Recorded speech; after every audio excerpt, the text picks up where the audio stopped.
ઘર પાસે રમી રહેલી બાળકીનું અપહરણ કરી આઈસ્ક્રીમની દુકાને લઈ જઈ છેડતી કરનાર યુવાન સામે લિંબાયત પોલીસમાં ફરિયાદ નોંધાઈ છે. યુવાન ઉચકીને અન્ય સ્થળે લઈ જતો હતો. દરમિયાનમાં પડોશી આવી જતા બાળકી બચી ગઈ હતી. આ મામલે પોલીસે ગુનો નોંધ્યો છે.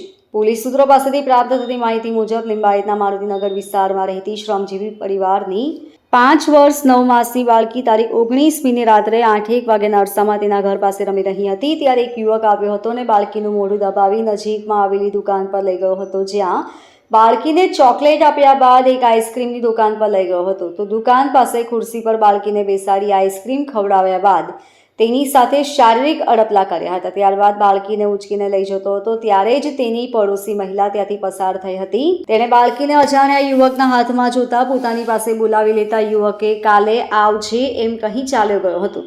ઘરે આવ્યા બાદ બાળકીએ સઘળી હકીકત જણાવતા તેના માતા પિતા આઈસ્ક્રીમની દુકાને પહોંચી ગયા હતા અને સીસીટીવી ચેક કરતા વાદળી કલરનું ટી શર્ટ અને ગ્રે કલરનું પેન્ટ પહેરેલો યુવક છેડતી કરતો નજરે પડ્યો હતો. આ બનાવ અંગે બાળકીની માતાએ લિંબાયત પોલીસમાં ફરિયાદ નોંધાવતા પોલીસે ગુનો નોંધી તપાસ હાથ ધરી છે.